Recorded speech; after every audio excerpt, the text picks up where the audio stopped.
दिवशी आपण प्रभूच्या सानिध्यामध्ये येऊन त्याची आराधना करत आहोत. वचन पर ध्यान करने के पहले एक छोटी सी पूरी घटना को बताते हुए मैं वचन में प्रवेश करना चाहता हूँ. आणि वचन सांगण्यापूर्वी एक छोटीशी घटना जी घडलेली आहे त्याविषयी मी थोडक्यात बोलून पुढे जाऊ इच्छितो. ये घटना मैं इसलिए आपके सामने रखना चाहता हूँ क्योंकि वर्तमान समय में हम देख रहे हैं कि शैतान निराशा के हथियार के साथ हमारे विरोध में खड़ा हुआ है. आणि ही घटना मी तुमच्या समोर यासाठी सांगत आहे की या दिवसामध्ये सैतान त्याचे जे निराशेचे जे शस्त्र आहे ते घेऊन लोकांना खूप त्रास देत आहे. और शैतान का सबसे मजबूत हथियार जो वह प्रभु के लोगों के विरोध में इस्तेमाल करता है वो है द वेपन ऑफ डिस्करेजमेंट. आणि सैतानाचं सर्वात प्रमुख हत्यार जे देवाच्या लोकांच्या विरोधामध्ये तो वापरतो ते त्याचं प्रमुख हत्यार जे आहे शस्त्र जे आहे ते निराशा आहे, डिस्करेजमेंट आहे. ऐसा नहीं है कि मेरे जीवन में निराशा नहीं आती है. हम सब मनुष्य हैं, कहीं ना कहीं निराशा की परछाई हमारे ऊपर से गुजर कर जाती है. असं नाहीये की माझ्या जीवनामध्ये निराशा येत नाही, परंतु आपण सर्वजण मनुष्य प्राणी आहोत. आपल्या प्रत्येकाच्या जीवनामध्ये निराशेचं सावट येत राहतं. पर हमें अपने जीवन में उस निराशा को अपने सिर पर आकर हौसला बनाने के लिए अनुमति नहीं देना है. परंतु त्या निराशेला आपण आपल्या डोक्यावर येऊन घरटं करून बस याच्यासाठी आपण जागा द्यायची नसते. एक बार एक समुद्र में एक जहाज मीन्स किसी स्थान की ओर जा रहा था. एके वेळी समुद्रामध्ये एक जहाज जे आहे ते एका मार्गाने मार्गस्थ झालेलं असतं. और कई घंटों तक समुद्र पर वो यात्रा करने के बाद अचानक उस समुद्र में एक बड़ा आंधी और तूफान आया. आणि बऱ्याच तासांचा प्रवास केल्यानंतर समुद्रामध्ये अचानक वादळ वारा सुरू होतो. उस आंधी और तूफान के कारण जहाज जो है वह रोल करने लगा, पिच करने लगा और सारे लोग घबराकर चिल्लाने लगे. आणि अचानक आलेल्या त्या वादळ, त्या लाटा, त्या विजा चमकणं यामुळे ते जहाज जे आहे समुद्राच्या लाटांवर खूप खाली जात होतं, पुन्हा वर येत होतं आणि अशा प्रकारे ते हेलकावे घेत होतं. इस चिल्लाहट की आवाज को सुनकर अचानक एक लड़की उठती है और अपनी माँ से पूछती है क्यों इतना शोर शराबा हो रहा है. आणि त्या वादळ वाऱ्यामध्ये लोक जहाजामध्ये बसलेले लोक खूप ओरडाओरडा करत होते आणि असं गडबड चाललेल्या अवस्थेमध्ये एक लहान मुलगी उठून उभी राहते आणि ती तिच्या आईला प्रश्न विचारते की ही गडबड, हा गोंधळ कशामुळे होत आहे. उस माँ ने उस बेटी से कहा, बेटी तू फील नहीं कर रही कि क्या हो रहा है. जहाज एक डूबने की अवस्था में है, लोग डर के कारण चिल्ला रहे हैं. आणि ती आई तिच्या मुलीला उत्तर देते की मुली तुला कळत नाहीये का या जहाजामध्ये इतकं वादळ वारे येत आहे, आपलं जहाज डुबण्याच्या मार्गाला लागलेलं आहे आणि त्यामुळं लोक कितीतरी घाबरून भीतीने लोक गडबड आणि गोंधळ करत आहेत, ओरडत आहेत. उस लड़की की जगह मैं और आप होते तो क्या करते. त्या मुलीच्या ठिकाणी जर तुम्ही आणि मी असतो तर काय केलं असतं. हम भी दूसरों के साथ मिलकर चिल्लाना शुरू कर देते. आपण देखील दुसऱ्यांच्या बरोबर मिळून ओरडायला सुरुवात केली असते. पर उस लड़की ने उस माँ के द्वारा कही गई बात को सुनकर चिल्लाया. उसने चिल्लाना शुरू नहीं किया, वरन दोबारा अपने कंबल को खींचकर पूरे सिर को भी ढककर वो सोने लगी. आणि त्या मुलीने त्या ठिकाणी तिच्या आईने सांगितल्यानंतर देखील तिने ओरडाओरडा केला नाही, ती घाबरली नाही, परंतु पुन्हा ती तिच्या जाऊन बिछाण्यावर झोपली. तिने पुन्हा आपल्या अंगावरचं ओढून घेतलं आणि त्या ठिकाणी ती शांत पडून राहिली. कैसे भी हो, कुछ देर के पश्चात समुद्र शांत हुआ और ये जहाज अपने गंतव्य में जाकर पहुंच गया. आणि काही वेळानंतर वादळ शांत झालं आणि हे जहाज त्याच्या नियुक्त ठिकाणी जाऊन पोहोचलं. गंतव्य पर पहुंचने के बाद इस बेटी की माँ ने उससे पूछा, बेटी जब सब लोग डर के कारण चिल्ला रहे थे पर तू सब कुछ सुनने के बावजूद भी इतनी शांति से सोने का कारण क्या था. आणि जेव्हा जहाज समुद्र किनाऱ्याला लागलं त्यावेळेस त्या आईने त्या मुलीला प्रश्न विचारला, सर्व लोक घाबरले होते, सर्वजण ओरडत होते, त्यावेळेस तुला भीती वाटली नाही, तू एकदम शांत राहिलीस. उस लड़की ने कहा, मुझे मालूम था कि उस जहाज का कैप्टन कौन था। आणि ती मुलगी त्या ठिकाणी म्हणाली की मला ठाऊक होतं की या जहाजाचा कप्तान कोण आहे. कौन था उस जहाज का कप्तान? पिता. उसी का पापा उस जहाज को चला रहा था। आणि त्या जहाज चालवणारा कप्तान जो होता तो त्या लहान मुलीचे वडील होते, पिता होता. मेरे प्रियो, उसको दो प्रकार का विश्वास उसके अंदर था। माझ्या प्रिय लोकांनो, तिच्यामध्ये दोन प्रकारचा विश्वास त्या ठिकाणी आढळून आला. एक, उसको ये मालूम था कि वो किसकी बेटी है, एक, तिला ठाऊक होतं की ती कोणाची मुलगी आहे.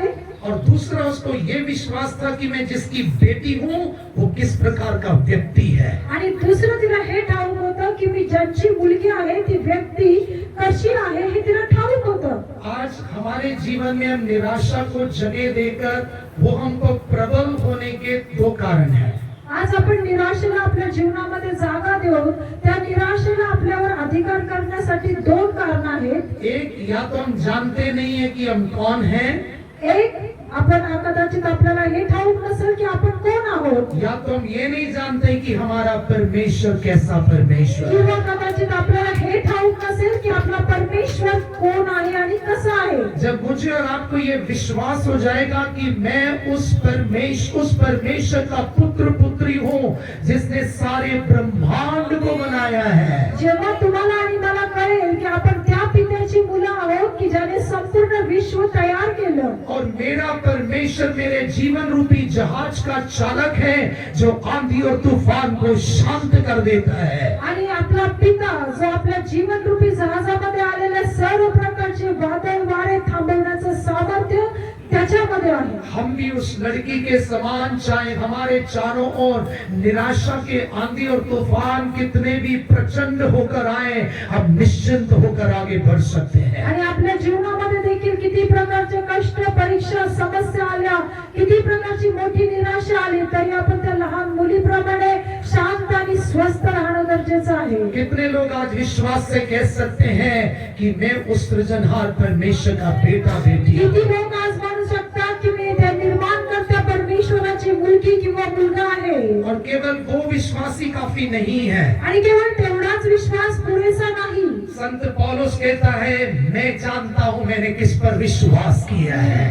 त्यामुळे या ठिकाणी संत पाऊल शास्त्रामध्ये असं म्हणतो की मला ठाऊक आहे की माझा विश्वास कोणावर आहे. जो कुछ मैंने उसके हाथों में दिया है वह उस दिन तक उसे संभालने के लिए विश्वास योग्य परमेश्वर है। जे काही मी त्याच्या हातामध्ये दिलेलं आहे तो जगाच्या शेवटच्या दिवसापर्यंत ते राखून ठेवण्याचं सामर्थ्य त्याच्यामध्ये आहे.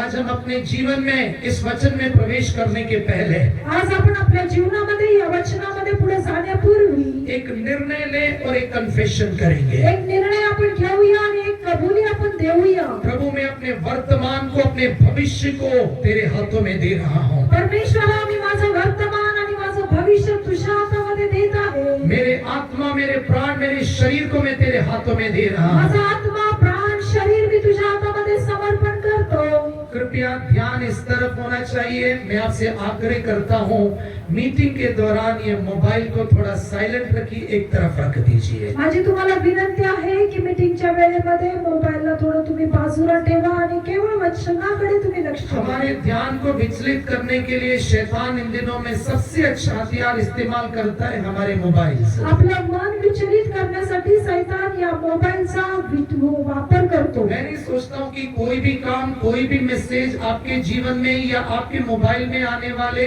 परमेश्वर की उपस्थिति और परमेश्वर के वचनों से ज्यादा मुख्यता रखते हो। आणि मला असं वाटतं की परमेश्वराकडून येणाऱ्या वचनापेक्षा आपल्या मोबाईल मध्ये येणारा कोणताही मेसेज खूप महत्त्वाचा असेल असं नाही.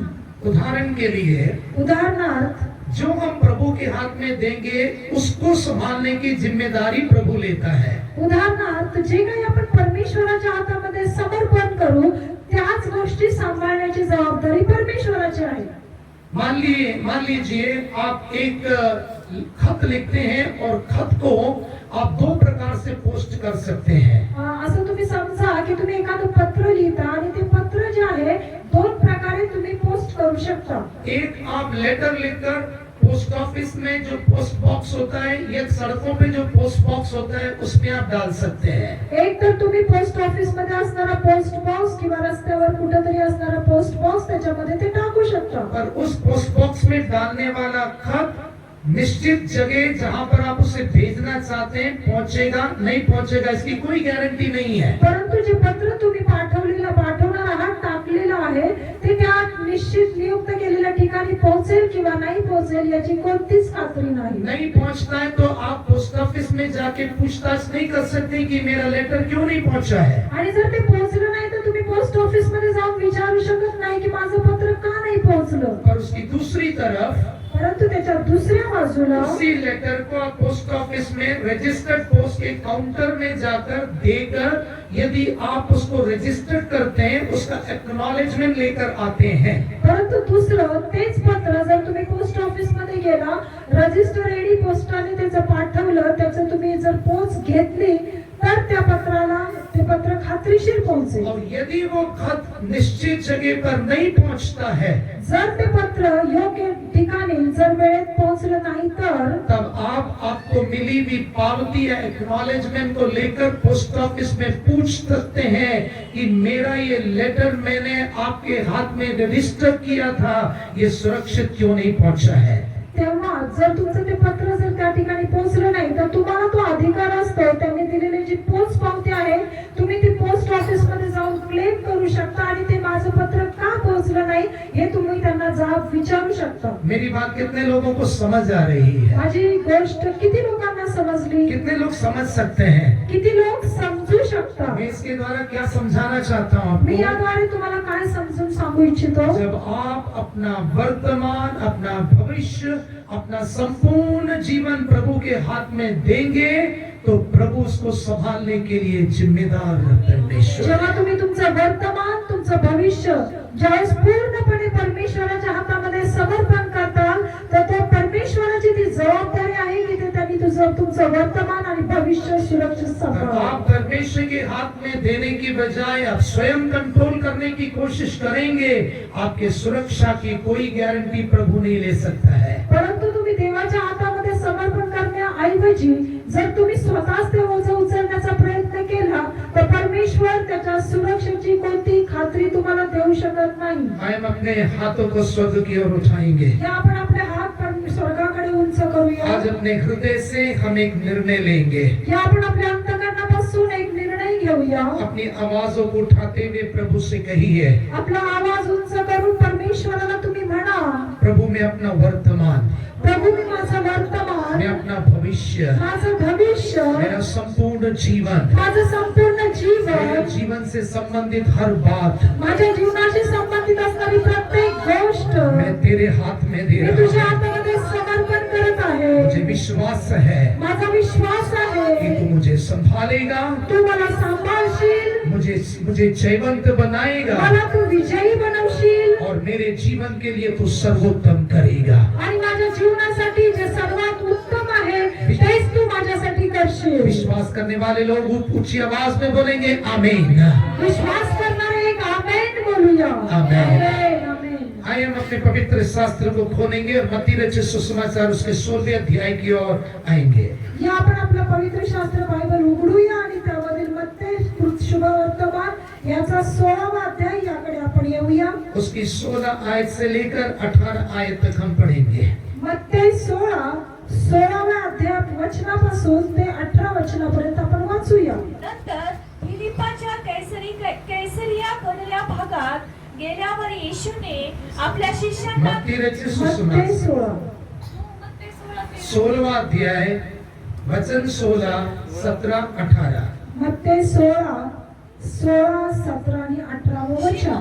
शिमोन पेत्राने उत्तर दिले, आपण ख्रिस्त जिवंत देवाचे पुत्र आहात। येशूने त्याला म्हटले, शिमोन बारयोना, धन्य तुझी, कारण मांस व रक्त यांनी नव्हे तर माझ्या स्वर्गातील पित्याने हे तुला प्रगट केले आहे। आणखी मी तुला सांगतो, तू पेत्र आहेस आणि ह्या खडकावर मी आपली मंडळी रची व तिच्या पुढे अधोलोकाच्या द्वारांचे काही चालणार नाही। समन पतरस ने उत्तर दिया, कि तू जीवते परमेश्वर का पुत्र मसीह है। यीशु ने उसको उत्तर दिया कि हे सिमोन योना के पुत्र, तू धन्य है, क्योंकि मांस और लहू ने नहीं परंतु मेरे पिता ने जो स्वर्ग में है ये बात तुझ पर प्रकट की है। और मैं भी तुझसे कहता हूँ कि तू पत्थर है और मैं इस पत्थर पर अपनी कलीसिया बनाऊंगा और अधलोक के फाटक उस पर प्रबल ना होंगे। प्रभु का धन्यवाद हो। प्रभूला धन्यवाद असो। यहाँ पर प्रभु यीशु मसीह कलीसिया के लिए एक प्रतिज्ञा या वायदा दे रहा है। या ठिकाणी प्रभू येशू ख्रिस्त मंडळीसाठी एक अभिवचन देत आहे। वो ये नहीं कह रहा है कि अधोलोक के फाटक तुम्हारे विरोध में चढ़कर नहीं आएंगे। तो असं या ठिकाणी म्हणत नाही की अधोलोकाचे फाटक तुमच्या विरोधात येणार नाहीत म्हणून। वो कह रहा है कि बेशक अधोलोक के फाटक अपना काम करेंगे, वे तुम्हारे विरोध में चढ़ाई करेंगे, पर मेरी प्रतिज्ञा ये है कि नरक के फाटक प्रबल नहीं होंगे। तो या ठिकाणी म्हणत आहे की अधोलोकाचे फाटक तुमच्या विरोधामध्ये येतील, तुमच्यावर चढाई करतील, परंतु तो त्या ठिकाणी म्हणत आहे ते तुमच्यावर प्रबल होणार नाहीत। अधोलोक के फाटक हमारे विरोध में लड़ाई करने के लिए आएंगे, पर प्रभु यीशु मसीह ने वायदा दिया है कि वो जयवंत नहीं हो सकते हैं। अधोलोकाचे फाटक तुमच्या विरोधामध्ये येतील, परंतु प्रभू येशू ख्रिस्ताने आपल्याला अभिवचन दिलेलं आहे की ते तुमच्यावर जयवंत होणार नाही। पर ये प्रतिज्ञा प्रभु यीशु मसीह क्रिश्चियन कहलाने वालों को नहीं, पर अपनी कलीसिया को दे रहा है। आणि हे अभिवचन फक्त ख्रिस्ती मनवणारे यांच्यासाठी नाही, तर प्रभू येशू ख्रिस्त हे अभिवचन मंडळीसाठी देत आहे। क्रिश्चियन होना एक अलग अनुभव है, कलीसिया होना दूसरा अनुभव है। आणि ख्रिस्ती होणं हे एक वेगळा अनुभव आहे आणि मंडळी बनणं हा देखील एक वेगळा अनुभव आहे। मैं आज आपसे ये कहना चाहता हूँ, यदि मेरे और आपके विरोध में नरक के फाटक प्रबल हो रहे हैं, तो कहीं ना कहीं हम प्रभु यीशु मसीह आग्रह करने वाली कलीसिया नहीं बने हैं। जर या दिवसामध्ये जर अधोलोकाचे फाटक आपल्यावर प्रबल होत आहे, तर प्रभू येशू ख्रिस्त ज्याप्रमाणे म्हणतो त्याप्रमाणे आपण कदाचित त्याची मंडळी असत नसू। मुझे ये पूरा निश्चय है कि इन वचनों को जब परमेश्वर का आत्मा देगा, उस समय में कुछ लोगों को शैतान नींद की आत्मा देगा, कुछ लोगों के मन को शैतान विचलित करेगा। आणि माझा विश्वास आहे जेव्हा मी हे वचन सांगेल त्यावेळेस शैतान कितीतरी लोकांमध्ये एक झोपेचा गुंगीचा आत्मा टाकेल किंवा काही लोकांचं मन शैतान विचलित करून टाकेल। पर ये आपका कर्तव्य है, जैसे परमेश्वर का वचन कहता है शैतान का सामना करो तो वो भागेगा। परंतु आज तुमचं हे कर्तव्य आहे की देवाचं वचन सांगतं शैतानाला अडवा म्हणजे तो तुम्हापासून दूर पळेल। या तो आप शैतान के द्वारा लाए जाने वाली नींद के लिए समर्पित हो सकते हैं, या उसका सामना कर जागृत रह सकते हैं। कदाचित होऊ शकतं की तुम्ही त्या शैतानाकडून येणाऱ्या झोपेचा सामना करू शकता किंवा तुम्ही परमेश्वराच्या हातामध्ये समर्पण करू शकता। या तो आप शैतान के द्वारा आपके मन को विचलित करने के लिए लाई जाने वाली बातों के लिए समर्पित हो सकते हैं, या उन बातों को यीशु के नाम से डांट कर अलग कर सकते हैं। होऊ शकतं की तुम्ही शैतानाकडून आलेल्या विचलित करणाऱ्या ज्या सर्व शक्ती आहे त्यांना तुम्ही समर्पण करताल, किंवा तुम्ही प्रभू येशू ख्रिस्ताच्या नावामध्ये तुमचं मन विचलित करणाऱ्या गोष्टींना तुम्ही धमकावता। मैं आज आपको यह स्पष्ट रीति से बताना चाहता हूँ, शैतान को इस बात का कोई डर नहीं है कि आप कितने साल पुराने क्रिश्चियन हैं। आणि मी तुम्हाला हिमतीने ही गोष्ट सांगू इच्छितो, शैतानाला काहीच फरक पडत नाही की तुम्ही किती वर्षापासूनचे ख्रिस्ती आहात। और आज मैं आपको ये स्पष्ट तौर पर यह भी बताना चाहता हूँ, जिस दिन आप कलीसिया बन जाएंगे उस दिन शैतान को तकलीफ शुरू होने लगेगी। परंतु मी आज तुम्हाला हे सांगू इच्छितो, ज्यावेळेस तुम्ही ख्रिस्ताची वधू ख्रिस्ताची मंडळी बनताल तेव्हा शैतानाला त्यापासून त्रास व्हायला सुरुवात होईल। सबसे पहले कुछ जानकारियों के लिए कलीसिया क्या नहीं है वो बताने के बाद कलीसिया क्या होती है वो मैं आपको बताना चाहता हूँ। सर्वप्रथम मंडळी काय नाही हे सांगितल्यानंतर मंडळी म्हणजे काय हे मी तुम्हाला सांगेन। क्योंकि वर्तमान समय में अधिकांश क्रिश्चियन कहलाने वाले लोग वचन स्वयं पढ़कर अध्ययन न करने के कारण कलीसियाओं का सही ज्ञान लोगों के अंदर नहीं है। कारण वर्तमान परिस्थितीमध्ये असणाऱ्या मंडळांमध्ये वचनाचं ज्ञान नसल्या कारणाने वचन काय बोलतो याचं त्यांना गांभीर्य नाही। वे लोग ये सोचते हैं कि हम किसी इमारत में जाकर बैठ गए वो चर्च होता है। त्यांना असं वाटतं की आपण एखाद्या इमारतीमध्ये जाऊन बसलो, एकत्र झालो तर तीच मंडळी आहे। सबसे पहला चर्च निर्जीव वस्तुओं से बनी हुई इमारत नहीं होती है। सर्वप्रथम चर्च म्हणजे कोणत्याही निर्जीव वस्तूने बनलेली इमारत नाही।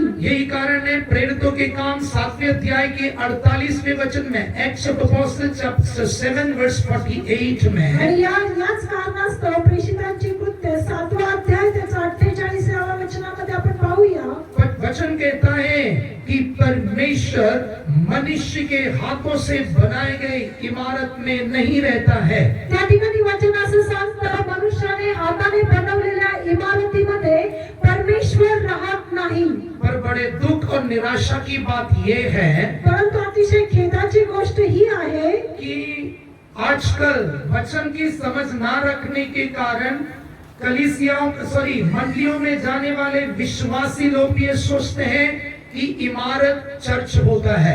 आणि कितीतरी दुःखाची आणि खेदाची गोष्ट आहे, वचन ठाऊक नसल्यामुळं इमारत हीच देवाचं मंदिर आहे असं लोकांचा दुराग्रह आहे। चाहे वो इमारत हो या अपना व्यक्तिगत घर हो, क्रॉस लगाने से वो चर्च नहीं बन जाता है।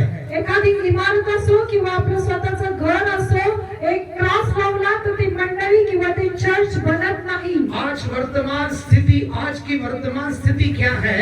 आजची वर्तमान परिस्थिती काय आहे? इमारतों के ऊपर क्रॉस लगा है पर इमारत के अंदर क्रूस पर चढ़ाया हुआ मसीह नहीं है। आजची वर्तमान परिस्थिती अशी आहे की इमारतीच्या वर एक मोठा क्रॉस लावलेला असतो, परंतु त्या मंदिरामध्ये क्रूसावर गेलेला ख्रिस्त उपस्थित नसतो। आज इमारत के ऊपर वो इमारत चर्च कहलाने के लिए बड़ा क्रॉस लगा हुआ है, पर उस इमारत के अंदर क्रूस पर चढ़ाए हुए मसीह का प्रचार नहीं है। या दिवसामध्ये मोठ्या मोठ्या इमारतींमध्ये त्या ठिकाणी उंचावर क्रॉस लावलेला असतो, परंतु त्या मंदिरामध्ये क्रूसावर वधस्तंभावर खेळलेला प्रभू येशू ख्रिस्त नसतो। और मैं आपको ये कहना चाहता हूँ कि मंडली के अगुवे जो कि निर्जीव वस्तुओं से बने हुए इमारत को परमेश्वर का मंदिर होकर सिखाते हैं। आणि या दिवसामध्ये ही एक खेदाची गोष्ट आहे की या दिवसामध्ये परमेश्वराची मंडळी चालवणारे सेवक लोक एखाद्या इमारतीला परमेश्वराचं मंदिर आहे असं या दिवसामध्ये शिकवतात। या तो उनको वचन की सही समझ नहीं है, कदाचित त्यांना वचनाचं सत्य ठाऊक नसेल। दूसरा, समझ होते हुए भी यदि वो सिखाते हैं तो समझ लेना वे केवल अपने व्यक्तिगत हितों की रक्षा करने के लिए इस प्रकार की बातें सिखाते हैं। जर त्यांना वचन ठाऊक असेल तर कदाचित त्या स्वतःच्या स्वार्थापोटी ते वचन या लोकांना शिकवत असतील। सबसे पहला, चर्च निर्जीव वस्तुओं से बनी इमारत नहीं है। सर्वप्रथम चर्च हे निर्जीव वस्तूने बनवलेली इमारत नाही। दूसरा, ऐसी इमारत जहाँ पर लोग आराधना के लिए इकट्ठे होते हैं, आणि दुसरं, अशा प्रकारची इमारत ज्या ठिकाणी लोक उपासनेसाठी एकत्र होतात, उस जगह पर यदि मंडली को चलाने वाला व्यक्ति उस मंडली में आने वाले लोगों की स्वतंत्रता के साथ छेड़छाड़ करता हो, आणि दुसरं, त्या मंदिरामध्ये उपासनेसाठी येणाऱ्या लोकांच्या जीवनामध्ये चालवणारी व्यक्ती जर त्यांच्या स्वातंत्र्यामध्ये स्वतःच्या हितासाठी जर काही ते मध्यस्थी करत असतील किंवा त्रास देत असतील, यदि उसके वस्त्र के पहनने से लेकर हर एक बात यहाँ तक कि आत्मिक सेवकाइयों में भी यदि वो कंट्रोल करता है, जर त्यांच्या वस्त्र परिधान करण्यापासून ते त्यांच्या आत्मिक सेवा करणाऱ्या गोष्टींमध्ये जर ते प्रत्येक वेळेस मधी मधी करत असतील तर, यदि वो अपनी मंडली के लोगों को ये सिखाता है कि क्या पढ़ना चाहिए, क्या नहीं पढ़ना चाहिए, क्या सुनना चाहिए, क्या नहीं सुनना चाहिए, समझ लेना वो इमारत जो कि चर्च कहलाता है वो चर्च नहीं, वो कल्ट या पंथ कहलाता है। आणि तुम्ही हे समजून घ्या, ज्या मंदिरामध्ये चालवणारे सेवक लोक, येणाऱ्या लोकांना तुम्ही काय वाचलं पाहिजे, काय वाचायला नाही पाहिजे, तुम्ही काय ऐकलं पाहिजे, ते काय ऐकलं नाही पाहिजे, अशी अवस्था असेल तर ती इमारत चर्च नव्हे तर तो एक प्रकारचा संघ निर्माण झालेला आहे. जो अपने बातों को परमेश्वर का उपदेश होकर सिखाते हैं वो कल्ट कहलाता है. आणि जे स्वतःच्या गोष्टी देवाचा उपदेश म्हणून लोकांना शिकवण्याचा प्रयत्न करतात त्याला एक प्रकारचा पंथ किंवा त्याला एक प्रकारचा कल्ट असं संबोधण्यात येतं. प्रभु का धन्यवाद हो कि हम आश्रयचा खड़क को एक कल्ट होकर बनाना नहीं चाहते हैं. आणि प्रभूला मी धन्यवाद देतो, आपली मंडळी आश्रयाचा खडक ही कोणत्याही प्रकारचा पंथ म्हणून मला बनवायचं नाही. पहले थिस्सलुनीयों के में संत पौलुस कहता है कि सब बातों को परखो, जो अच्छा है उसको ग्रहण करो, जो बुरा है उसको त्याग दो. आणि पहिले थेसलोनिकमध्ये पौल मंडळीला बोलतो की सर्व गोष्टीची तुम्ही पारख करा, जे चांगलं आहे ते राखून ठेवा, जे चांगलं नाहीये ते तुम्ही सोडून द्या. इसका अर्थ क्या है? याचा अर्थ काय आहे? किसी की स्वतंत्रता को हम गुलामी में नहीं ला सकते हैं. कोणाच्याही स्वतंत्रतेला आपण गुलाम बनवायचं नाही. मैं पास्टर होते हुए आपकी स्वतंत्रता को गुलामी में लाने के लिए मुझे कोई अधिकार नहीं है.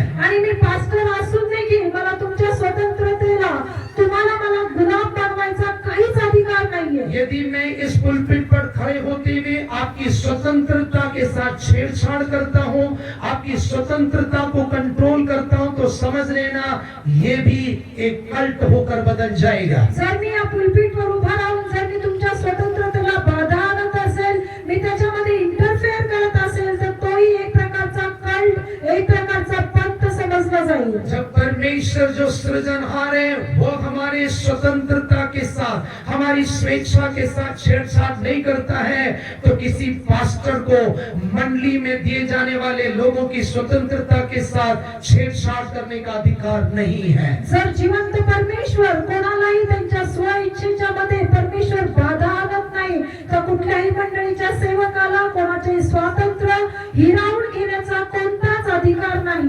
मेरे प्रियो, अभी तक मैं आपको बताते रहा चर्च क्या नहीं है. आणि माझ्या प्रिय लोकांना, येथवर मी तुम्हाला सांगितलं की मंडळी काय नाही. पहला, इमारत चर्च नहीं है. पहिलं, एक इमारत चर्च असू शकत नाही. दूसरा, जिस भी मंडली में आपकी स्वतंत्रता को कंट्रोल किया जाता है वो चर्च नहीं है. आणि दुसरं, ज्या मंडळीमध्ये तुमचं स्वातंत्र्य नियंत्रणात ठेवलं जातं ती मंडळी नाही. अब मैं आपको बताना चाहता हूँ चर्च क्या होता है. आता मी तुम्हाला सांगू इच्छितो की मंडळी चर्च काय आहे. आज कितने लोग चाहते हैं कि नरक के फाटक मेरे विरोध में प्रबल नहीं होना चाहिए. आज किती लोकांना असं वाटतं की अधोलोकाचे फाटक माझ्यावर प्रबळ होऊ नये. बीमारी अधोलोक का फाटक है. आजारपण हे अधोलोकाचं एक फाटक आहे. निराशा अधोलोक का फाटक है. निराशा एक अधोलोकाचं फाटक आहे. बार बार शरीर में आने वाली निर्बलता अधोलोक का फाटक है. आणि वारंवार शरीरामध्ये येणारी दुर्बलता हे अधोलोकाचं एक फाटक आहे. हमारे जीवन की शांति और आनंद को भंग करने वाली हर परिस्थिति अधोलोक का फाटक है. आपली शांती आणि आपला असणारा आनंद यामध्ये विभाजन करणारी प्रत्येक शक्ती हे अधोलोकाचं फाटक आहे. कितने लोग चाहते हैं कि बीमारी मुझ पर प्रबल नहीं होना किती चाहिए. लोकांना असं वाटतं की आजारपणाने माझ्यावर सर्वस्व करू नये. निर्बलता मेरे विरोध में प्रबल नहीं होना आणि चाहिए. निर्बलता, बलहीनता माझ्या विरोधात यायला नाही पाहिजे. परिस्थितियां मेरे विरोध में प्रबल नहीं होना आणि चाहिए. परिस्थिती माझ्यावर प्रबल होऊ नये. कितने लोग चाहते हैं केवल वे अपने हाथ उठाए और एक हालेलुया कहेंगे. त्यांना असं वाटतं की हालेलुया बोलूया. हालेलुया. हालेलुया. और उसके लिए क्या होना जरूरी है? परंतु त्यासाठी काय होणं गरजेचं आहे? दोबारा मैं कहना चाहता हूँ, चर्च अटेंड करने से या फिर क्रिश्चियन कहलाने से नरक के फाटक हमारे विरोध में प्रबल नहीं होंगे, इसकी कोई गारंटी नहीं है. आणि मी तुम्हाला सांगू इच्छितो, तुम्ही मंदिरामध्ये येता किंवा तुम्ही ख्रिस्ती आहात म्हणून तुमच्यावर अधोलोकाचे फाटक प्रबल होणार नाहीत असं नाही. पर यदि अधोलोक के फाटक प्रबल नहीं होना है तो मुझे और आपको चर्च बनना जरूरी है. परंतु अधोलोकाचे फाटक आपल्यावर जर प्रबल होऊ नये असं वाटतं तर आपल्याला स्वतःला परमेश्वराचं मंदिर होणं गरजेचं आहे. अभी हम देखने जा रहे हैं चर्च क्या कहलाता है. मंदिर काय म्हणवतं हे आता आपण पाहूया. पाहूया. इस जो वचन हमने पढ़ा उसमें आने के पहले आणि जे वचन आपण वाचलं त्यामध्ये येण्यापूर्वी मैं आपको एक जनरल इंफॉर्मेशन देना चाहता हूँ. मी तुम्हाला एक सर्वसामान्य ज्ञान देऊ इच्छितो. इसका मतलब ये नहीं कि मैं वचन से बाहर जा रहा हूँ. याचा अर्थ हा नाही की मी वचनापासून दूर जात आहे. इंग्लिश में चर्च, हिंदी में कलीसिया, उसका जो मूल भाषा है ग्रीक लैंग्वेज, उसको कहा जाता है एक्लेशिया. आणि मराठी इंग्लिश मध्ये चर्च आणि हिंदी मध्ये कलिसिया याचा एक अर्थ असा आहे की इक्लेसिया. और उसका जो सीधा सीधा अर्थ है वो है बाहर बुलाया गया या चुना गया. आणि याचा स्पष्ट इक्लेसियाचा स्पष्ट अर्थ असा आहे की बोलवलेले किंवा बाहेर काढलेले. मेरे प्रियो, हो सकता है कि आप मसीह माता पिता से जन्मे होने के कारण आपको जन्म से क्रिश्चियन का एक टैग मिल गया होगा. कदाचित माझ्या प्रिय लोकांनो, तुम्ही ख्रिस्ती कुटुंबामध्ये जन्म घेतल्या कारणाने तुम्ही ख्रिस्ती आहात असं तुम्हाला संबोधण्यात येत असेल. आज कई लोग उससे प्रसन्न है कि मैं मसीह माता पिताओं से जन्म लिया हूँ. आज कितीतरी लोक यामध्येच आनंद मानतात की मी ख्रिस्ती कुटुंबामध्ये जन्म पावलो. मेरे बाप दादाओं से मैं क्रिश्चियन हूँ. माझ्या पूर्वजांपासून मी ख्रिस्ती आहे. आज प्रश्न ये नहीं है कि आप क्रिश्चियन हो या नहीं हो. प्रश्न ये है कि क्या आप स्वर्ग के द्वारा अंगीकार किए गए चर्च हो या नहीं. तुम्ही ख्रिस्ती आहात किंवा नाही हा प्रश्न नाहीये. तर आप स्वर्ग के द्वारा एक्सेप्ट किए गए, अप्रूव किए गए चर्च हो या नहीं हो. तुम्ही स्वर्गाच्या द्वारे मान्यता प्राप्त केलेले मंदिर आहात किंवा नाही हा प्रश्न आहे. यदि मैं और आप स्वर्ग के द्वारा स्वीकार किए गए, स्वर्ग से स्वीकृति प्राप्त किए गए चर्च या कलीसिया नहीं है, तो मैं आपको कहना चाहता हूं, कितने भी पुराने मसीह क्यों ना हो, अधोलोक के फाटक प्रबल होते रहेंगे. आपण कितीही जुने ख्रिस्ती असलो आणि जर आपण किती जरी जुने ख्रिस्ती असलो तरी स्वर्ग जर आपल्याला मान्यता देत नसेल तर निश्चित अधोलोकाचे फाटक आपल्यावर प्रबल होतील. आज इस वचन को सुनाने का मुख्य उद्देश्य यह है कि आज से आप क्रिश्चियन नहीं, आज से आप चर्च होकर जीवन बिताना है. हे वचन सांगण्याचा मुख्य उद्देश हाच आहे की तुम्ही आजपासून ख्रिस्ती नाही तर देवाचं मंदिर बनून राहणं, चर्च बनून राहणं गरजेचं आहे. इस बात पर गर्व करना छोड़ दीजिए कि मैं क्रिश्चियन हूँ, पर इस बात पर गर्व कीजिए कि मैं प्रभु के द्वारा चुना गया चर्च हूँ.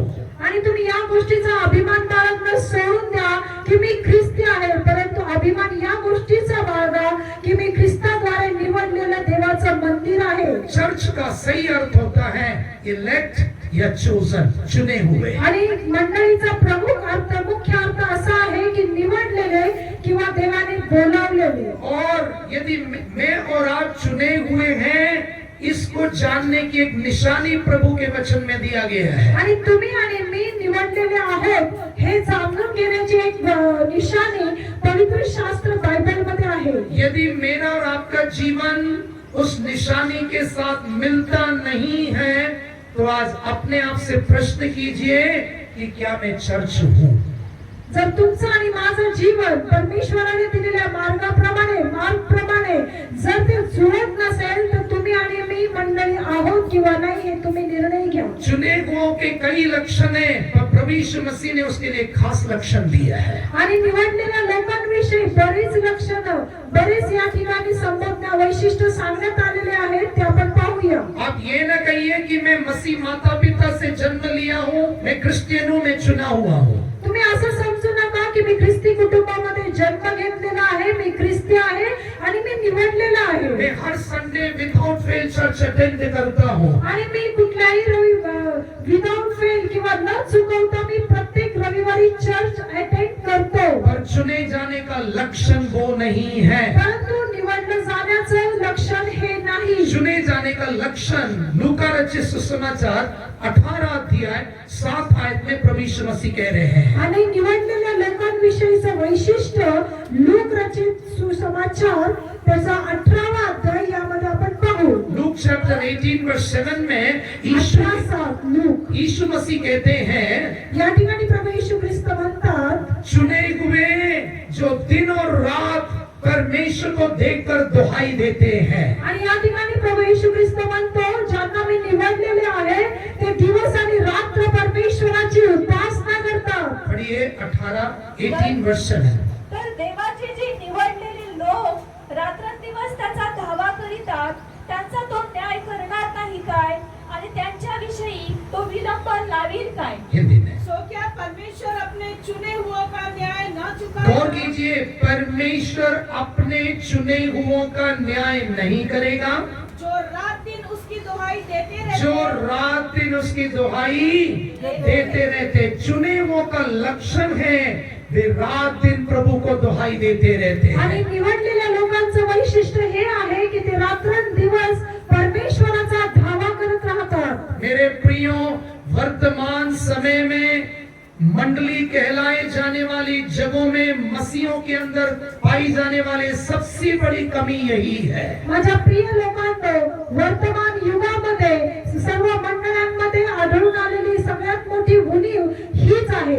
आज हम में से अधिकांश लोग सुबह उठ के 5 मिनट्स प्रेयर पर बिलीव करते हैं. आज आपल्यापैकी कितीतरी लोक सकाळी उठतात आणि 5 मिनिटाची प्रेयर करतात. सोने के पहले 5 मिनट की प्रार्थना करने के एक ट्रेडिशन में हम लोग जीवन बिता रहे हैं. आणि झोपण्यापूर्वी एक 5 मिनिटाची प्रार्थना करण्याच्या प्रथेमध्ये आपण आहोत. But that's not the quality of an elect or of a chosen one. आणि ते वैशिष्ट्य किंवा ते लक्षण निवडलेल्या लोकांचं नाही. ये मैं नहीं कह रहा हूँ, यीशु स्वयं कहते हैं, मेरे चुने हुए जो रात दिन मुझे देकर दुहाई देते हैं. आणि मी म्हणत नाही, तर प्रभू येशू ख्रिस्त म्हणतो ज्यांना मी निवडलेलं आहे ते रात्रंदिवस माझा धावा करत राहतात. यदि मैं और आप चुने हुए लोग होंगे तो मेरे और आपके जीवन में दिन और रात प्रभु को देखकर प्रार्थना करने का एक अनुभव दिखाई देता रहेगा. माझ्या प्रिय लोकांनो, जर तुम्ही आणि मी प्रभू येशू ख्रिस्ताकडून निवडलेले आहोत तर रात्रंदिवस आपण परमेश्वराचा धावा करणारे लोक बनू. और मेरे प्रियो, शैतान ने इन दिनों में मसीहों को मोबाइल के द्वारा अपनी चतुराई में फंसा लिया है. परंतु माझ्या प्रिय लोकांनो, या दिवसामध्ये शैतान तुम्हाला मोबाईलच्या द्वारे कितीतरी व्यस्त करत आहे. मनुष्य आज क्रिश्चियन कहलाने वाले लोग 5-10 मिनट की प्रार्थना से संतुष्ट रहते हैं और अधिकांश समय मोबाइल स्क्रॉलिंग में बिजी रहते आणि हैं. ख्रिस्ती मानवणारे लोक, परमेश्वराचे सेवक लोक एक 5-10 मिनिटाची प्रार्थना करतात आणि जास्तीत जास्त वेळ ते मोबाईलवर असतात. मैं नहीं कहता हूँ कि ये मोबाइल जरूरी नहीं है, मी असं म्हणत नाही की हा मोबाईल आपल्याला गरजेचा नाही. but this should not become so important even to miss our prayers. परंतु इतका महत्वाचा नाही की आपण आपल्या परमेश्वराची वेळ देखील विसरून जाऊ. आज हम देखते हैं मेरे प्रियो, दिन और रात इसके पीछे समय व्यतीत करेंगे और प्रार्थना के लिए, वचन पढ़ने के लिए केवल 5 मिनट या 10 मिनट का समय. और प्रभु यीशु मसीह ने जो कहा उसके आधार पर मैं कहना चाहता हूँ, ऐसे लोग चुने हुए लोग नहीं है. आणि कितीतरी दिवसभर आपण मोबाईलच्या सानिध्यामध्ये राहतो आणि परमेश्वराच्या सानिध्यामध्ये 5 ते 10 मिनिट राहतो. तर मी तुम्हाला सांगू इच्छितो, आपण परमेश्वराचे निवडलेले लोक बनू शकत नाही. आज हम अपने जीवन में एक निर्णय के साथ यहाँ से लौटना है. आज आपण या ठिकाणावरून जात असताना एका निर्णयाने आपण या ठिकाणावरून जाऊया. प्रभु, मैं चुना हुआ होकर दिखाई देना चाहता हूँ. हे परमेश्वरा, मी एक निवडलेला जन म्हणून या ठिकाणी दिसला पाहिजे. मुझे अनुग्रह दे ताकि मेरे अंदर वो चुने हुए लोगों का लक्षण दिखाई दे आणि सके. मला तुझी कृपा तू दे की माझ्यामध्ये तू मला निवडलेलं आहे याचं लक्षण दिसू प्रभु, दे. मैं दिन और रात तुझे देखकर दुहाई देने वाला व्यक्ति होकर बदलना चाहता हूँ. हे परमेश्वरा, मी दिवस आणि रात्र तुझा धावा करणारा व्यक्ती म्हणून मला बदलायचं आहे. मैं ये नहीं कह रहा हूँ कि आप 24 घंटे चटाई लेकर बैठना ही प्रार्थना नहीं होती है. आपके काम के दौरान आपका हृदय प्रभु से कनेक्ट रह सकता है. मी असं म्हणत नाही की तुम्ही 24 तास चटई टाकून प्रार्थना करत बसा, परंतु तुमच्या कामाच्या वेळेमध्ये देखील तुमचं मन परमेश्वराच्या सानिध्यामध्ये प्रार्थना करणारा असू द्या. आज शैतान हमें दिन रात इसको स्क्रॉल करने में नींद नहीं आने देता है. प्रार्थना में बैठो, हमें नींद आने लगती है. या दिवसामध्ये सैतान तुम्ही मोबाईल दिवसभर स्क्रॉल करा, परंतु जर तुम्ही प्रार्थनेला बसला तर तुम्हाला लगेचच झोप येईल. वचन का प्रचार शुरू हो जाता है तो नींद आने आणि लगती है. वचन सांगण्याची सुरुवात होते आणि आपल्याला झोप लागायला सुरुवात होते. हो सकता है कि आप इस मोबाइल में क्रिश्चियन रील्स ही देख रहे होंगे. कदाचित तुम्ही या मोबाईल मध्ये ख्रिश्चन रील्स पाहत असताल. हो सकता है कि अब क्रिश्चियन मैसेजेस ही सुन रहे कदाचित होंगे, तुम्ही देवाचं वचन त्यामध्ये ऐकत असाल, और प्रभु यीशु मसीह ये नहीं कहता है कि मेरे चुने हुए लोग मोबाइल में दिन रात क्रिश्चियन मैसेजेस सुनते हैं, पर यीशु कहता है मेरे चुने हुए लोग दिन रात मुझे देखकर दुहाई देते हैं। आणि प्रभू येशू ख्रिस्त असं म्हणत नाही की माझे निवडलेले लोक दिवस आणि रात्र मोबाईल मध्ये माझं वचन ऐकतात, परंतु प्रभू येशू ख्रिस्त म्हणतो माझे निवडलेले लोक दिवस आणि रात्र माझा धावा करतात। आज मैं अपने बारे में भी कहना चाहता हूँ, एक पास्टर होकर यदि मैं केवल प्रीचिंग में ही बिजी रहूं, यदि मैं केवल लेख लिखने में ही बिजी रहूं और प्रभु के साथ व्यक्तिगत रिश्ता बनाने वाली प्रार्थना मेरे जीवन में नहीं है, तो मैं चुना हुआ नहीं हूँ। आणि मी पास्टर असून मी तुम्हाला सांगतो, जर मी दिवस आणि रात्र प्रीचिंग करत राहिलो, मी दिवस आणि रात्र काहीतरी लेखन करत राहिलो आणि जर मी माझ्या वैयक्तिक जीवनामध्ये प्रार्थना केली नाही, तर मी एक देवाचा निवडलेला जन होऊ शकत मैं नाही। सेवा के नाम से ये सब कर सकता हूँ, तो प्रभु यीशु मसीह कहता है कि मेरे चुने हुए वो हैं जो दिन रात प्रार्थनाओं में मेरे साथ फेलोशिप रखते हैं। सेवेच्या नावाखाली या सर्व गोष्टी करू शकतो, परंतु प्रभू येशू ख्रिस्त म्हणतो माझे निवडलेले लोक दिवस आणि रात्र माझा धावा करतील।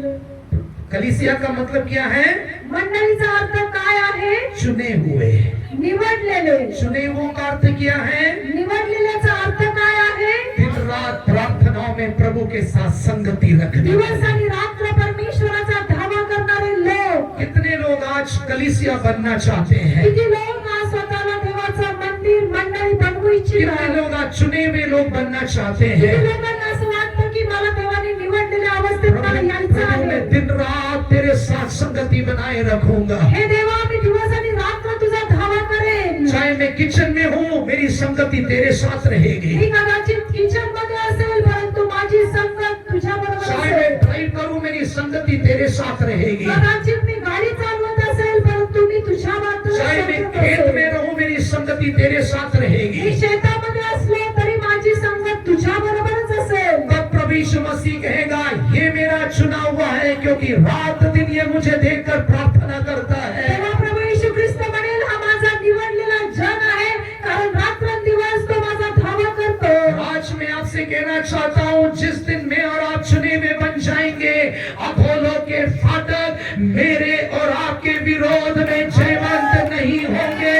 मी आणि तुम्ही निवडलेल्यांमध्ये सामील होऊ, तर अधोलोकाचे फाटक तुमच्या आणि माझ्यावर प्रबळ होणार कोई नाही। बीमारी की मचाल की वो मेरे और आपके ऊपर जयवंत हो जाए, कोणत्याही आजाराचं धाडस नाही की जे तुमच्यावर आणि माझ्यावर जय मिळवेल। किसी परिस्थिति की मचाल की वो मेरे और आपके ऊपर जयवंत हो जाए। कोणतीही परिस्थिती धाडस करू शकत नाही की ती जयवंत होईल। चर्च निर्जीव वस्तुओं से बनी इमारत नहीं है। चर्च एका निर्जीव वस्तूने बनलेली इमारत नाही। चर्च वो नहीं है जिसमें मंडली का अगुवा लोगों की स्वतंत्रता को कंट्रोल करता है। चर्च ते नाही की जे मंडळीचे चालवणारे सेवक मंडळीमध्ये येणाऱ्या लोकांचं स्वातंत्र्य नियंत्रित करते। सबसे पहला चर्च चुने हुए हर एक व्यक्ति को दर्शाता है। सर्वप्रथम मंडळी मंदिर हे निवडलेल्या लोकांना संबोधतो। हर वो व्यक्ति जो दिन रात प्रभु को देखकर प्रार्थना करता है उसे दर्शाता है। प्रत्येक ती व्यक्ती की जी दिवस आणि रात्र परमेश्वराचा धावा करते। दूसरा चर्च क्या है? आणि दुसरं चर्च म्हणजे काय? प्रभु यीशु मसीह ने पतरस से कहा आणि प्रभू येशू ख्रिस्ताने पेत्राला म्हणाला कि इस चट्टान पर मैं अपनी कलीसिया को बनाऊंगा। पेत्र म्हटलेल्या खडकावर मी आपली मंडळी उभी करेन। पतरस से यीशु ने कहा मैं अपनी मंडली इस चट्टान पर बनाऊंगा। आणि पेत्राला प्रभू येशू ख्रिस्त म्हणाला पेत्र नावाच्या खडकावर मी माझी मंडळी उभी करेन। और प्रभु यीशु मसीह ने कब कहा कि तू जो एक छोटा पत्थर है, तेरे जैसे लोगों को मैं जो चट्टान हूँ उस पर रखकर मैं चर्च बनाऊंगा। आणि पेत्राला प्रभू येशू ख्रिस्त हे केव्हा म्हणाला, तू जो एक खडक आहे की मी तुझ्यावर एक इमारत बनवून एक मंडळी उभी करेन। पतरस को देखकर यीशु ने कब कहा कि तू पेट्रोस है? आणि पेत्राला पाहून प्रभू येशू ख्रिस्त केव्हा म्हणाला, तू पेत्र आहेस। पेट्रोस का मतलब छोटा पत्थर जो चट्टान से निकाला गया है। आणि पेत्राचा अर्थ एक छोटासा दगड जो पडलेला. पेट्रा का मतलब चट्टान, जो प्रभु यीशु मसीह है उस पर चर्च बनाएगा. आणि पेत्राचा अर्थ एक खडक आणि ज्याच्यावर प्रभू येशू ख्रिस्त मंडळी उभी करतो. दोनों में अंतर देखिए, पेट्रोस एंड पेट्रा. आणि दोघांमधील अंतर पहा, पेट्रोस आणि पेत्रा. पेट्रोस छोटा पत्थर, आणि पेट्रोस म्हणजे लहान दगड, छोटा पत्थर, और पेट्रा मीन्स बड़ा चट्टान. आणि पेट्रा म्हणजे मोठा खडक. पेट्रा प्रभु यीशु मसीह है, और प्रभु यीशु मसीह कहता है कि पतरस जैसे लोगों को रखकर मैं अपनी कलीसिया बनाऊंगा. आणि मोठा खडक प्रभू येशू ख्रिस्त आहे. आणि तो म्हणतो की मी पेत्राप्रमाणे लहान दगड घेऊन, छोटे घेऊन मी माझी मंडळी उभी करेन. प्रभु यीशु मसीह ने कब उस पतरस को देखकर कहा कि तू पेट्रोस है, छोटा पत्थर है. आणि प्रभू येशू ख्रिस्ताने पेत्राला पाहून केव्हा म्हणाला की तू एक लहानसा खडक आहे. प्रभु यीशु मसीह एक सवाल कर रहा है, प्रभू येशू ख्रिस्त एक प्रश्न विचारत आहे, लोग मुझे क्या कहते हैं? लोक मला काय म्हणतात? पतरस ने कहा, कुछ लोग कहते हैं तू यूहन्ना बपतिस्मा देने वाला है, कुछ लोग कहते हैं तू यिर्मयाह है, कुछ लोग कहते हैं कि तू एलिया है. आणि पेत्राला जेव्हा प्रभू येशू ख्रिस्त म्हणाला की लोक मी काय आहे असं समजतात, तेव्हा पेत्र म्हणाला तू बपतिस्मा करणारा योहान, तू यिर्मया. आज भी संसार में ऐसे कई लोग हैं जिनको यीशु के बारे में सही जानकारी नहीं है. आज पण या जगामध्ये असे कित्येक लोक आहेत त्यांना प्रभू येशू ख्रिस्ताची खरी माहिती नाही. कुछ लोगों को केवल यही जानकारी है कि यीशु चंगा करने वाला है. काही लोकांना एवढंच माहिती आहे की प्रभू येशू ख्रिस्त हा आरोग्य देणारा आहे. यीशु मेरे फाइनेंशियल प्रॉब्लम को सॉल्व करने वाला यीशु प्रभू है. येशू ख्रिस्त माझे सर्व आर्थिक प्रश्न सोडवणारा आहे. इसलिए मुझे ये नहीं मालूम है महाराष्ट्र में, पर पंजाब में यीशु को एक और नाम देंगे, डॉक्टर जीसस. आणि मला इथलं ठाऊक नाही, परंतु पंजाबमध्ये डॉक्टर जीसस असं प्रभू येशू ख्रिस्ताला एक नाव दिलेलं आहे. देश को चंगा करने वाला यहोवा है. आणि हे निश्चित आहे की तो आरोग्य देणारा परमेश्वर आहे. पर मैंने कहा ना, जैसे कुछ लोगों को केवल इतनी समझ थी कि वो यूहन्ना बपतिस्मा देने वाला है, वो यिर्मयाह है, वो चमत्कार करने वाला एलिया है.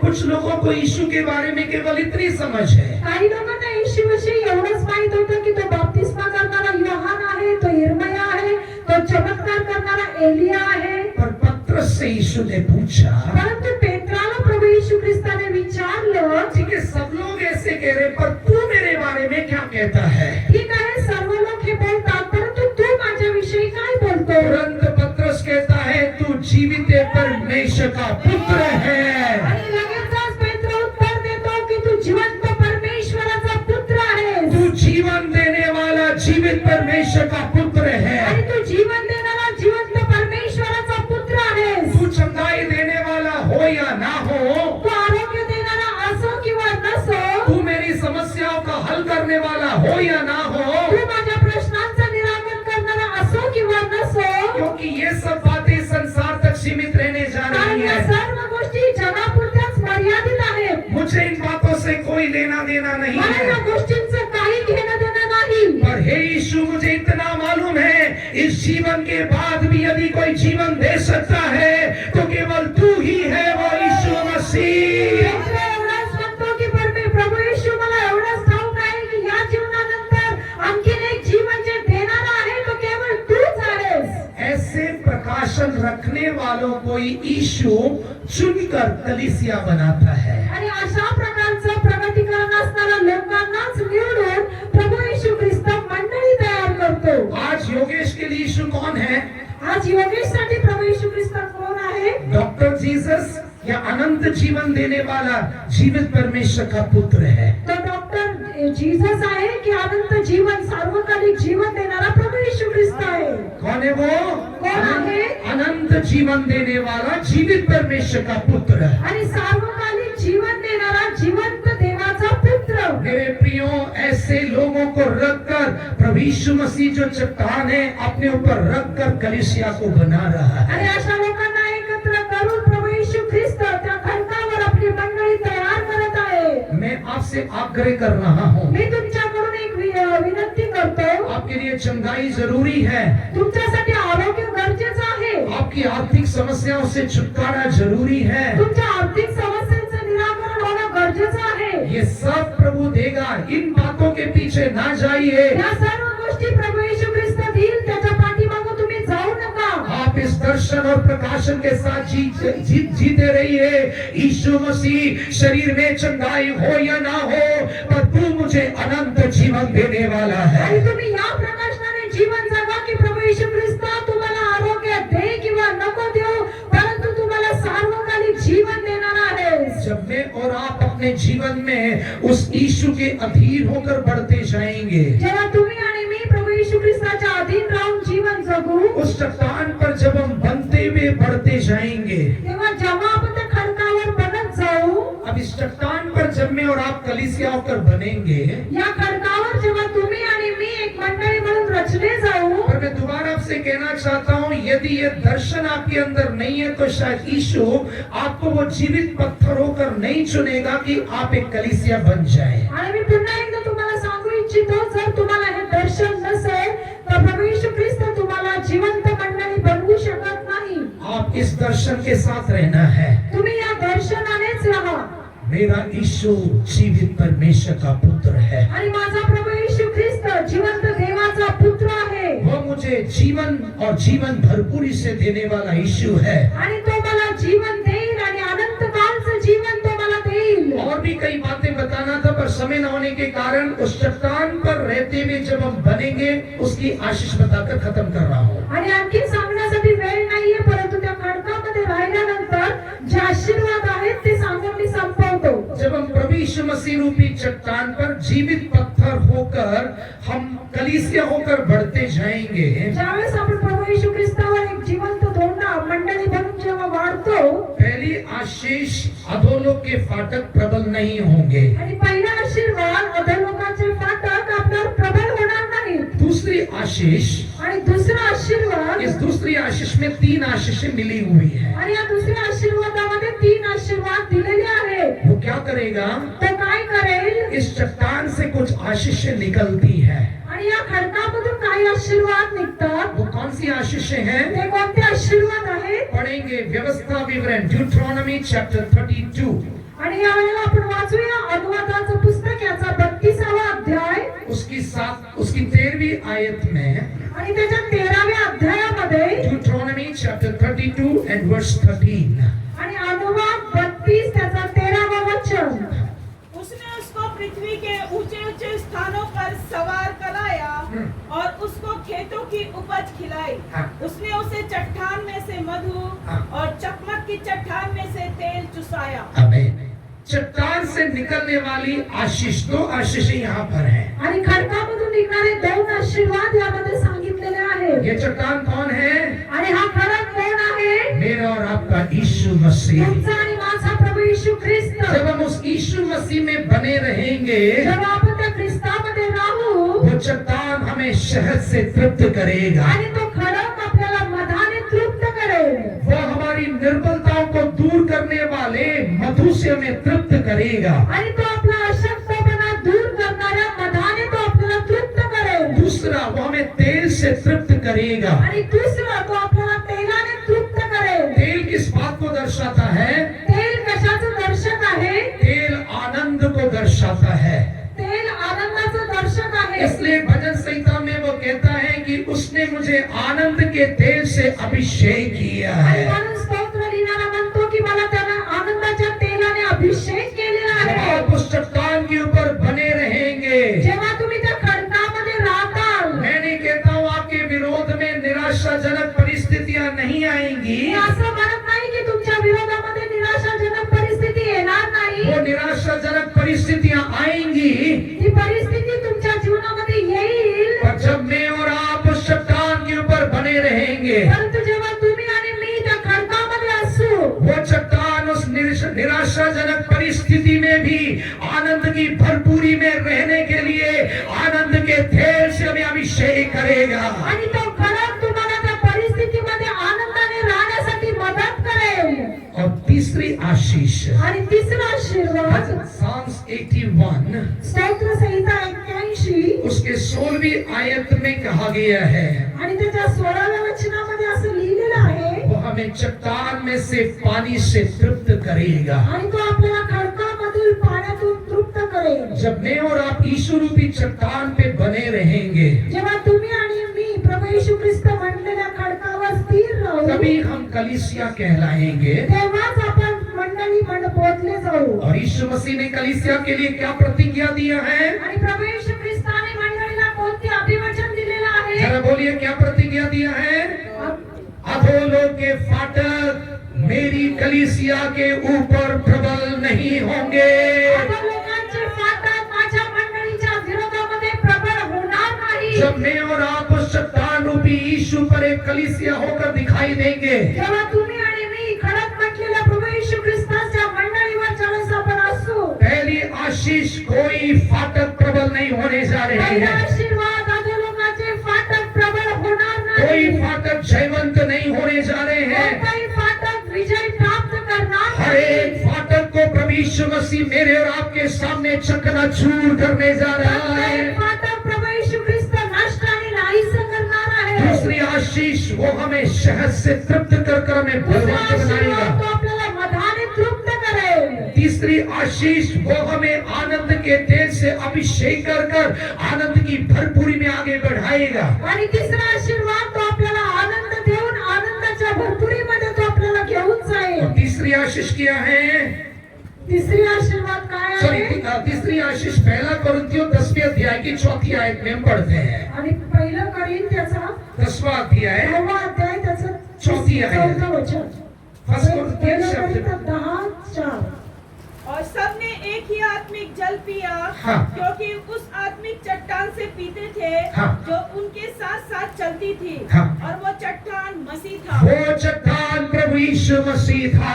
आणि तो खडक प्रभू येशू ख्रिस्त होता. मेरे प्रियो, जब मैं और आप उस यीशु रूपी चट्टान पर बने रहेंगे और बढ़ते जाएंगे, माझ्या प्रिय लोकांनो, जेव्हा तुम्ही आणि मी प्रभू येशू ख्रिस्त बनवलेल्या खडकावर आपण स्थिर राहू, उस चट्टान से शहद, उस चट्टान से तेल और उस चट्टान से पानी भी हम प्राप्त करते रहेंगे. आणि त्या खडकामधून आपण मध, त्या खडकामधून आपण तेल आणि त्या खडकामधून आपण पाणी देखील तृप्त होऊ. शहद हमें बल देने वाला एक अनुभव है. आणि मध म्हणजे आपल्याला बळ देणारे एक अनुभव तेल आहे. हमें आनंद देने वाली वस्तु है. आणि तेल हे आपल्याला आनंद देणारी एक वस्तू आहे. पानी शांति को दर्शाता है. आणि पाणी शांतीला प्रगट करतं. मेरे प्रियो, यदि मैं और आप उस मसीह रूपी चट्टान पर एक कलीसिया होकर बनेंगे, माझ्या प्रिय लोकांना, ज्यावेळेस ख्रिस्त बनवलेल्या खडकावर ज्यावेळेस आपण मंडळी म्हणून उभे राहू, 4 आशीष है. 4 आशीर्वाद आपल्याला पहला, मिळतील. कहिए, पहला, अधोलोक के फाटक मुझ पर प्रबल नहीं होंगे. पहिलं, अधोलोकाचे फाटक आपल्यावर प्रबल होणार नाही. दूसरा, मैं बलवंत होने वाली शहद से मैं तृप्त रहूंगा. आणि मला शक्ती देणाऱ्या मधाने मी तृप्त होईल. तीसरा, दुखों पर जय पाने वाले आनंद के तेल से मैं तृप्त रहूंगा. आणि दुःखावर जय मिळवणाऱ्या तेलाने मी आनंदित होईल. तीसरा, अशांति की परिस्थिति में मैं शांति की भरपूरी जल से तृप्त रहूंगा. आणि तिसरं, अशांतीच्या परिस्थितीमध्ये शांतिरूपी जलाने मी स्वतःला तृप्त करेल. क्या आप ये अनुभव करना चाहते हैं? हे तो अनुभव तुम्ही करू इच्छिता का? कितने लोग चाहते हैं कि मैं इन सब आशीषों को पाना चाहता हूँ? किती लोक असा आग्रह करतात की मला हे सर्व आशीर्वाद पाहिजे. और उसके लिए क्या जरूरी है? परंतु त्यासाठी आपल्याला काय गरजेचं आहे? कलीसिया बनकर चट्टान पर बनना है. आणि आपल्याला मंडळी बनून त्या खडकावर स्थिर राहायचं आहे. यीशु वो चट्टान है जिस पर हमें बनते जाना है. आणि प्रभू येशू ख्रिस्तच तो खडक आहे की ज्याच्यावर आपल्याला रचलं जायचं पाहिजे. अपने स्थानों में खड़े हो या आपण जाएंगे. आपल्या जागेवर उठून उभे राहूया. जब क्वायर टीम हमारे लिए गीत को गाएंगे, हम एक निर्णय में प्रभु में जीवित पत्थर बनकर उस चट्टान पर कलीसिया होकर बनना चाहते हैं. ज्यावेळेस या ठिकाणी गीत गायलं जाईल त्यावेळेस तुम्ही एक निर्णय घ्या की हे परमेश्वरा, मी खडकरूपी प्रभू येशू ख्रिस्तावर मी रचले जाण्यासाठी समर्पण करत और आहे. आज मैं आपको दावे से ये कहना चाहता हूँ, आज मी तुम्हाला हिमतीने सांगू इच्छितो, जब मैं और आप यीशु रूपी चट्टान पर एक कलीसिया होकर यहाँ से वापस लौटेंगे, जेव्हा तुम्ही आणि मी प्रभू येशू ख्रिस्ताने निवडलेल्या मंडळीवर रचले जाऊ, आज आपकी परिस्थिति बदलने जा रही है. आज तुमची परिस्थिती बदलत आहे. आज आपकी निराशा आशा में बदलने जा रही आज है. तुमची निराशा आशेमध्ये बदलत आज आहे. आपकी अशांति शांति में बदलने जा रही आज है. तुमची अशांती शांतीमध्ये बदलत आज आहे. आपका दुख आनंद में बदलने जा रहा है. आज तुमचं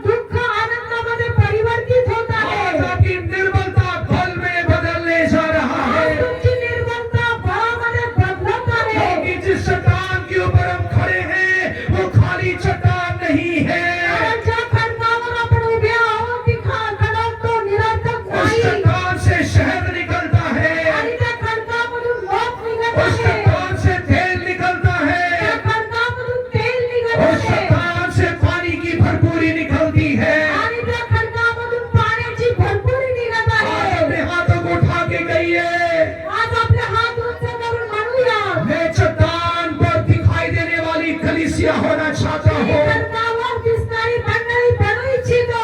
समर्पित करेंगे और प्रभु का धन्यवाद करेंगे. या आपण आपलं जीवन समर्पण करून परमेश्वराचा धन्यवाद करू. बुलाए चुने हुए हर विश्वासियों के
परमेश्वराने दिलेल्या आशीर्वादित वचनात पूर्ण आठवडा परमेश्वराने आपल्याला सांभाळायला पाहिजे, त्याच्या वचनामध्ये परमेश्वराने आपल्याला ठेवायला पाहिजे.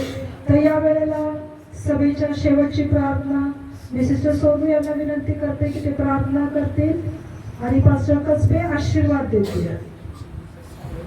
हालेलुया. धन्यवाद धन्यवाद धन्यवाद हमारे आसमानी बाप, हम आपको धन्यवाद देते हैं खुदा. ये पुनरुत्थान के दिन प्रभु, विश्राम दिन में तेरे सम्मुख में तेरे लोगों को तूने लेकर आया प्रभु, ताकि हम तेरी उपासना उपासना कर सके, हम प्रभु तेरी महिमा कर सके, एक साथ तेरे वचनों की घोषणा कर सके और उन अंधकार के प्रभु अधोलोक के फाटकों पे जय पा सके जो पूरे हफ्ते या पूरे दिन हम पे प्रबल होते हैं। प्रभु तूने पतरस से कहा, हे पतरस तू मुझे क्या समझता है? पतरस ने उसे उत्तर दिया, प्रभु तू परमेश्वर का जीवित पुत्र है और वो जीवन तूने हमारे अंदर दिया है। प्रभु वो जीवन प्रभु इस कलीसिया में बह रहा है। प्रभु हम देख रहे हैं खुदा तेरा जीवन हर एक के अंदर आया है और उस पत्थर के यीशु मसीह की चट्टान के ऊपर एक कलीसिया बनाने के लिए आपने हमें मदद किया खुदा, जहां से परमेश्वर आनंद की भरपूरी हमें प्राप्त होती है। जब हम अपनी कलीसिया चट्टान के ऊपर बनाते हैं हम अनेक आशीषों से प्रभु मामूर हो जाते हैं, क्योंकि जब हम मसीह पे अपनी कलीसिया बनाते हैं अधोलोक के फाटक हम पे प्रबल नहीं होते खुदा, क्योंकि तू हमें आनंद देता है, क्योंकि तू हमें प्रभु मधु के समान मीठे छत्ते से तृप्त करता है जो हमें बलवंत बनाती है खुदा। हो परमेश्वर तेरा आनंद, तेरा खुशी और वो तेल तू हमें देता है, उस तेल के द्वारा प्रभु तू हमें आशीषित करता है। मैं तेरा धन्यवाद देती हूँ खुदा। प्रभु हम धन्य लोग हैं कि प्रभु उस चट्टान पे अपनी कलीसिया बांधने के लिए तूने हमें मदद किया। तेरे सुंदर वचनों के द्वारा तूने हमसे बातें किया। प्रभु हमारा मेरा विश्वास है हर एक के हृदय में तेरे वचन छिद गए हैं परमेश्वर, और इसके बाद कोई भी अंधकार की शक्ति अधोलोक के फाटक किसी भी पर प्रबल नहीं होंगे खुदा, क्योंकि ये सारे लोगों ने प्रभु तुझ पे अपना भरोसा रखा है। प्रभु आपने हमारे इस आराधना को आशीषित किया, छोटी सी मंडली लेकिन परमेश्वर तूने हमें शहर पना होके बदल दिया, इसलिए मैं तेरा धन्यवाद देती हूँ। उस पहाड़ पे तूने हमें खड़ा किया जहाँ चारों तरफ लोग देखे कि ये चमकती एक कलीसिया है परमेश्वर। प्रभु वचनों की भरपूरी तूने हमें दी है, तेरे सुंदर दास लोग तूने हमें दिया है ताकि हमें प्रभु जो चाहिए वचनों से हमें तृप्त करते हैं खुदा। प्रभु हमें वो चर्च नहीं बनना है जो परमेश्वर केवल ईंट और पत्थरों से बना है, हमें वो चर्च नहीं बनना है जहां परमेश्वर चलाने वाले उनके लोगों को प्रभु जिस प्रकार मिस्र में गुलाम बना के रखे थे ऐसी गुलामी अवस्था में हमें वो चर्च नहीं बनना है।